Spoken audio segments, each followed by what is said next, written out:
us, and I'll keep it hush.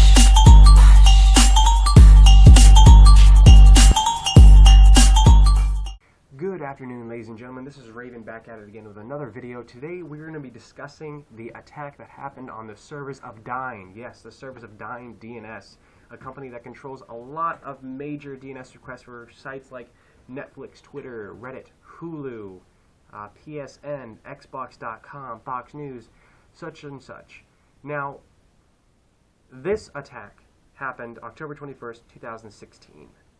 Ladies and gentlemen, this was a major attack, an attack of over 600 gigabits per second on the servers of DYN, and led to blackouts for these websites that I previously mentioned across the entire United States. Now, mostly affected over the eastern and western seaboards directly, but the effects were felt globally. Now, before we start off the video, let's talk about some prerequisites. What do you need to know to understand this attack? First of all, we need to understand what is DNS. DNS is quite simply the yellow pages of the internet. You open up the yellow pages and you want to know what the phone number for Netflix is. So you find Netflix in the yellow pages, and the yellow pages tells you, okay, the phone number, i.e. the IP address in this situation, is 108.9.243.55. So once you type in Netflix, it goes, okay, well, I'm going to go to its proper DNS server, which is DYN in this case, and DYN's going to say, okay, looking for Netflix, I'm going to send you to that IP. Good. Awesome. That's how you get to your websites.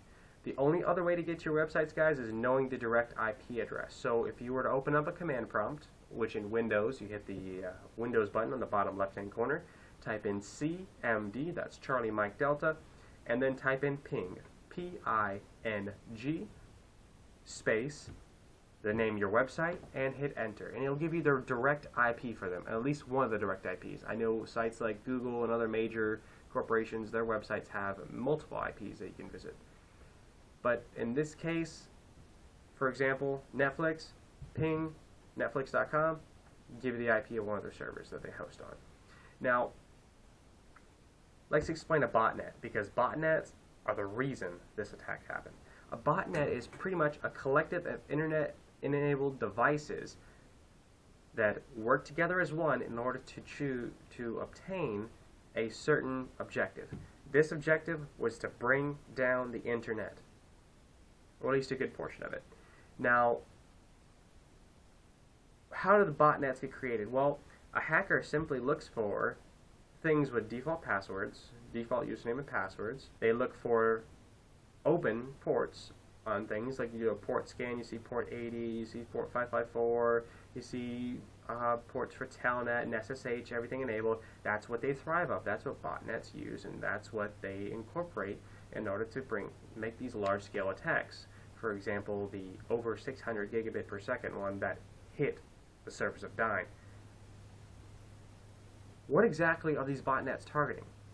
Like I previously mentioned, unprotected or default password devices.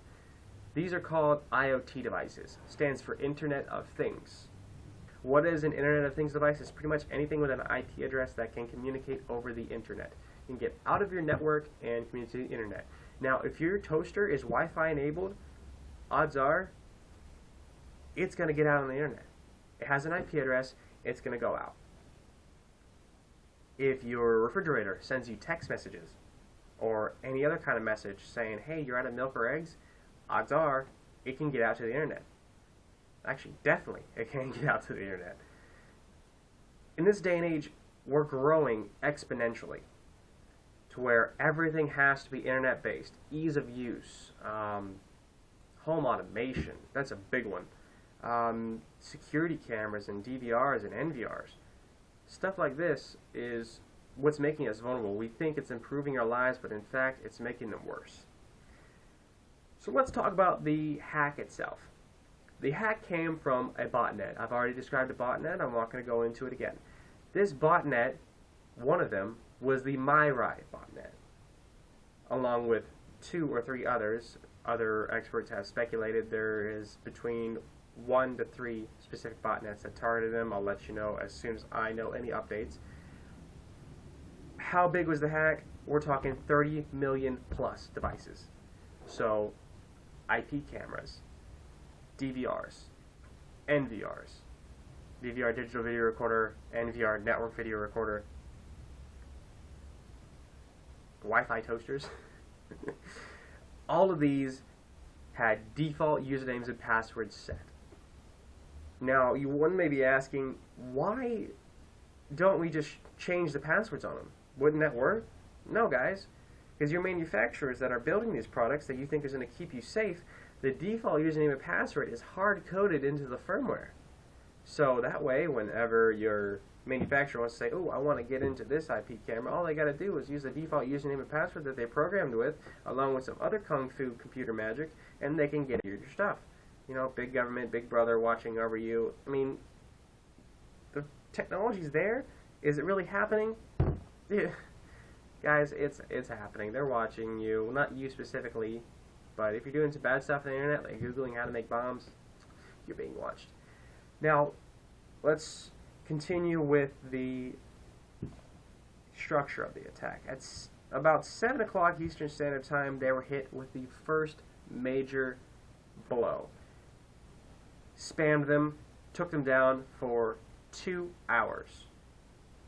Meaning, if you were trying to get to Twitter, Tumblr, Netflix, Reddit, Amazon, you were just SOL, guys.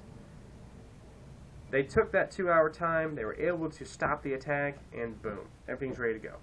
So it lay dormant for a little bit, and then right before noon, they're like, let's open up this beast again, see what she can do, and boom, it ran for a whole nother hour. It took them a whole nother hour just to fix what they already fixed before. And then if the hackers, you know, they felt a little bit cocky, they're like, all right, let's do it a third time. Third time's a charm. Well, as soon as they hit that third button, they're like, it's not working, because DYN was ready. They prevented that third attack. Now, is it DYN's fault that this attack happened? No. DDoS attacks happen all the time, every day, 24/7, on any website or DNS server you can think of. It's rampant, it's crazy in the hacking world. Subscribe to a hacking forum and you'll see what I'm talking about. On to how to prevent these attacks. As the user, change the passwords. If you get a Wi-Fi toaster, figure out how to change the password. If you get a Wi-Fi refrigerator, figure out how to change the password. If you get a security camera, figure out how to change the password. And then contact your manufacturer. Contact your manufacturer, ask them these important questions. Is Telnet enabled on this device? Is SSH enabled on this device? Does this device have a hard-coded username and password? If it does, turn it off until they fix it. Either that or return it, get your money back, and buy something that is secured. Some places to avoid right now: Dahua, Hikvision, Axis, Acti. All of those cameras were hit and are at risk currently. Haven't got any comments or anything regarding whether they are going to patch the issues or fix them, but as of right now, they are vulnerable. The real fix lies in the manufacturer. If the manufacturer will stop putting these backdoors in their products so they can get into them later, then everything will be fine. Everything will be good to go. And here's the rate that it's growing. Every day, 5.5 million Internet of Things devices are plugged in. 5.5 million. This botnet can wait till tomorrow and then come back with a fifth more of the force that it was with no extra work done. How serious is this, guys? By the end of 2016, 6.4 billion Internet of Things devices will be plugged in to our worldwide network. 6.4 billion. The amount of them that are vulnerable to these kinds of attacks are staggering. Guess the forecast is by 2020, guys, 20.8 billion devices. That's in 4 years. Imagine the kind of botnet that can be built by that. From a comment taken from an undisclosed source, the issue is that, sure, you may change the passwords, but everything is hard-coded in the firmware. This source believes the ultimate goal is to take down the internet for a day. A rather historic achievement, if it is achieved. Wrapping up, guys, some cool places you can check out better, greater, in-depth details are Engadget, Gartner, the official release by DYN themselves. I'll include links in the description on everything and anything you can go to find out about this attack and how it affects you, how it affects the future of internet-enabled devices, and how to protect yourself. Now, like I mentioned before, subscribe to a hacking forum. Hackforums.net is a good one to go on there and see, okay, well, what is coming out? Keyloggers, remote administration tools, things that can remote into your computer, steal your pictures, and get out within 10 seconds. Go on there and just see what is available. Don't download anything. Just see what people are coming out with every single day. From people who have started coding yesterday to people who have been coding for 30+ years. They're in the business to get your information, and they will not stop. Technology is ever changing, guys. You got to be changing with it. This is Raving signing out with the DYN DNS Talks, and I'll talk to you guys later. Thank you.